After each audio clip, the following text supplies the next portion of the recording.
Babalikan ninyo ang PBA. This happy moment is brought to us by Happy Mobile. Happiness is on hand. Fourth and final quarter action. Nauumpisa lang dito sa Big Dome. Marshall Lassiter with Jeric Fortuna, Arwin Santos, Junmar Fajardo, and Chris Lutz for San Miguel Beer. Kanilang unang possession ng fourth quarter. Nakabantay sa kanila Joffer Custodio, Eli Revilla, Richie Alvarez, Carl Dehesa, and Bogart Raimundo. On the drive, Chris Lutz misses, but offensive rebound from the big gentleman, Junmar Fajardo. And a foul is called on the loose ball. Despite the protest, simply overpowering lang itong si Junmar Fajardo. Of course, I am pretty certain that every time out, the reminders of the coaches is put a body in front of Junmar. Pero si Raimundo, nahihirapan talaga. Napakalaki itong si Junmar. Hindi lamang yun. Their last game, he was actually the best player of the ball game against Ginebra, wherein they scored 21 points and 15 rebounds. Now, with only 3 quarters of play, 24 puntos na. Si what a threat itong si Junmar, and he's really, at the post, he's lethal. He can even take his shot all the way out to 15, 17 feet. So, iba talaga ang impact ni Junmar Fajardo. As you said it earlier, getting better every game. They have to find a way to solve that problem. But yung mga katulong din siya. And Arwin Santos has yet to explode sa larong ito. Everyone's been waiting for that. Lutz and Lassiter, okay, they're putting up some points on the board, but no spectacular ball games from either of these two. So, medyo kulang pa ng suporta, but that's why you have Junmar in the middle, Coach Ryan. Yes, and you just have to admire the way the other players are accepting, embracing their roles. We talk about the guys that you've mentioned, of course, itong si Sol Mercado also has not joined the scoring parade here, but he's just so happy to see Junmar Fajardo really being the focal point of their offense. Again, the same play right here, and there's always contact across screen, and ito, Junmar Fajardo once again. Wala talagang magagawa. On that play, the shot came from the other side. Junmar nag-aabang lang. And you said it, if you're Box Raimundo, it is very frustrating. Nandun ka na, you had inside position, but kinukuha lang ni Junmar over your head. And, well, nasa linya na naman si Junmar, and as he takes his free throws, we turn it over to Erica. It's the final quarter and Coach Glenn gave special instruction to Ellie to deliver for the team. Dahil masikip sa loob, magtulungan daw sila na maiposisyon ng tama si L.A. Revilla to take outside shots para makahabol. Make the extra passes but be quick to be more efficient. Balik sa inyo. Well, thanks a lot. Somebody have to take charge para rito sa Kia Sorrento sapagkat siyamnan lamang make that 10, 68-58, biggest lead. It matches the early 12-2 lead that the Beermen had, Coach Ryan. And this is what you were saying cannot happen if Kia wants to have a chance to win this game. To let it become a big lead that sila nagkakabol, especially sa endgame. Yes, they started the fourth quarter with a turnover. Sayang dahil to si L.A. Revilla really is the most composed player here for the Red Shirts. Again, this guy can score. He had a total of 21 points against Barako. That's why the expectations are so high. But sa ngayon, yung nabanggit mo, unti-unti nang umaalagwa itong San Miguel. At kailangan makapuntos itong Kia on this particular possession. And there were still 4 seconds on that clock. Joffer Custodio acted as though there was only a second remaining. Missing that 3. And sa kabila naman, napakabilis. Just 4 seconds into that shot clock, Chris Lutz throwing the foul on the break. Free throws na naman para rito kay Chris Lutz. And Lutz has 7. His partner Marshall Lassiter has 10. In able support of the big man Junmar, who has 26. The emphasis right now for Coach Leo Austria is pretty obvious. The first 2 quarters, Kia scored 22 points inside the paint as compared to only 10 for San Miguel. So in the second half, ang ginawa ni Coach Leo, force Kia to take shots from the outside, that's number 1, and pressure the ball so they can generate a lot of turnovers. They quick the tempo by scoring a lot of rhythm points, ika nga on fast breaks. At di lamang yan, pagdating sa half-court, pinpointed yung kanilang point of attack.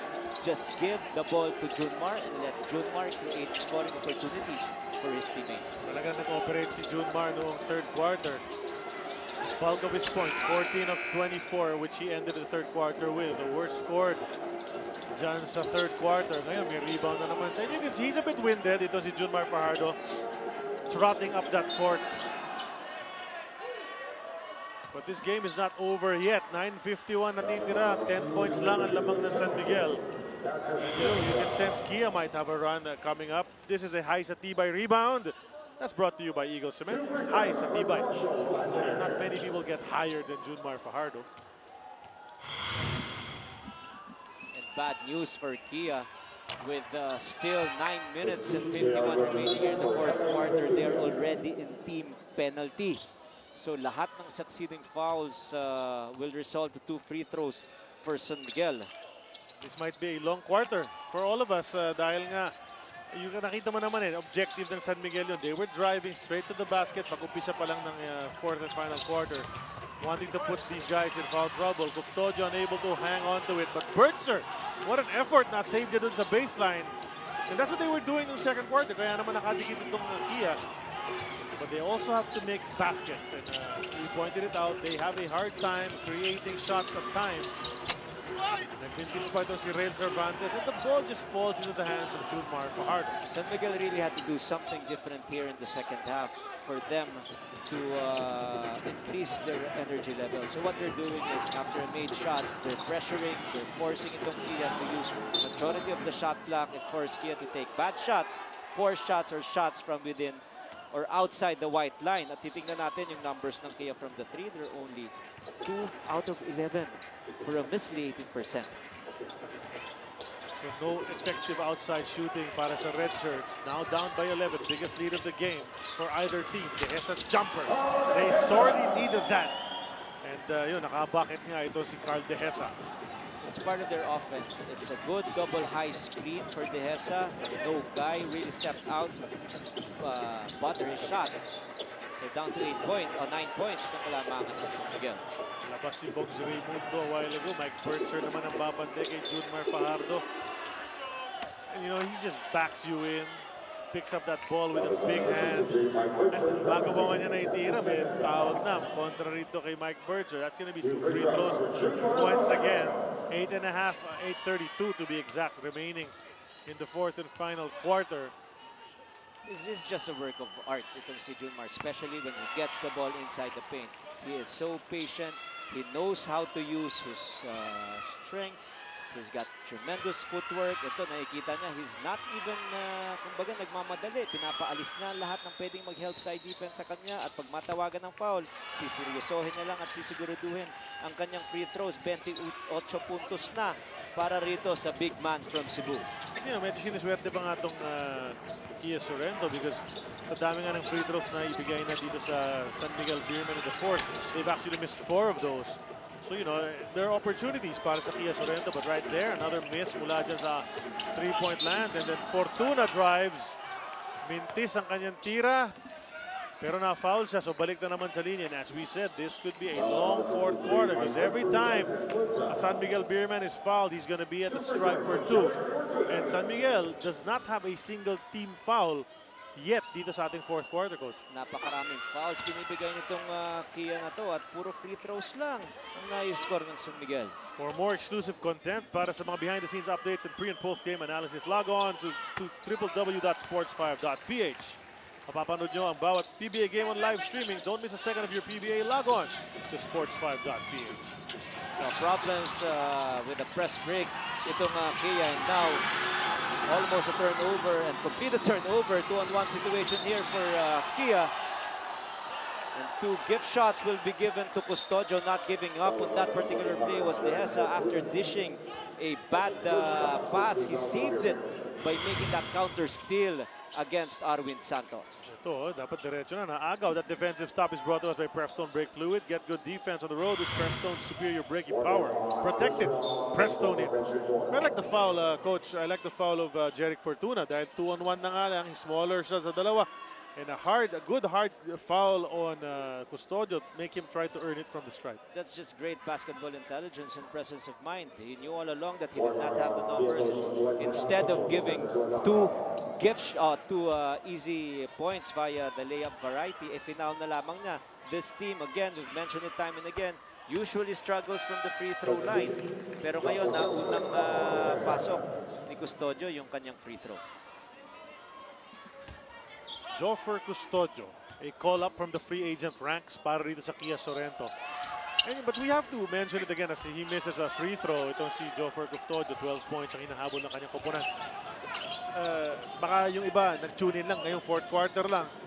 And walang Rudy Linganay, walang Hans Tiele, walang Alvin Padilla, who are regular contributors, as you said, Coach Ryan, para sa Kia Sorrento. These guys came in. Joffer Custodio, kanina nakalaro itong si Pareño. Mike Bircher was called up. It has helped in certain ways. But there has been a lineup shake-up. And that might be also a factor why the game is right now a 10-point lead for San Miguel. May kakaibang lakas, may kakaibang determination pinapakita itong Kia. At siguro the message that they're trying to send is nobody is indispensable. Kaya ito, yung mga manlalaro, kitang-kita natin, bigay todo silang lahat. Ito, sunod-sunod ang kanilang puntos. Custodio trying to be creative with that shot. He earns a trip to the free throw line once again. And this is just a 10-point lead being enjoyed by San Miguel. Yung fast break na ito, hatid sa atin ng Smart Bro. Tomorrow's Internet, Joshua Webb completing that. At well, you know, itong si Joffer Custodio, chance to break into double digits. He now has 9. You analyze this roster of Coach Glenn Capascio and you'll see na bakit nawala si Tiele, who's averaging 9.4 points per ball game. Linganay 7.8, Padilla 7.1. And this is one team who really struggles from their total output or points scored. Pero nakikita mo, Custodio contributing, pati itong si Bircher giving a good account of himself at tila baga lumabas yung laro ni Ben Suceso. That's right. It was a good showing. Ito Josh Webb, isa pa to. 8 points na rin para kay Webb in this ball game. 11-point lead para sa San Miguel. 6:34 ang natitira. They cannot be complacent, the Beermen. Junmar Fajardo waiting for that pass to come in. He hasn't touched the ball the past few plays. At yun, nakaagaw pa itong Kia Sorrento.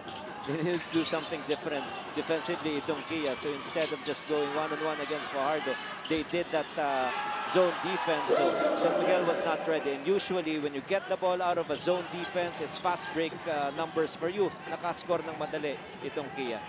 Well, you know, nice anticipation mula rito under the basket for Real Cervantes. You know, pwedeng sabihin ni Joshua Webb doon, nice pass ba? Ganda ng pasa, di ba? Yung nangyari on the air ball. Napaganda pa ron eh. Lutz. A while ago, Lassiter. This time it's Lutz. So medyo nanahimik na si Junmar. And Arwin has been quiet all game, just 3 points. But as we said, time and again, marami talagang weapons. Well, yes, at good extra pass there displayed by San Miguel. Because the adjustment of Kia is now they want to plug the paint. Dahil masyado ng overpowering itong performance ni Junmar Fajardo. Eh, nakakashoot naman yung perimeter players niya. Mike Bircher, jumper from the 15-foot line, cuts the lead down to 9. 5 minutes and 29 natitira sa ating laro. We'll be back.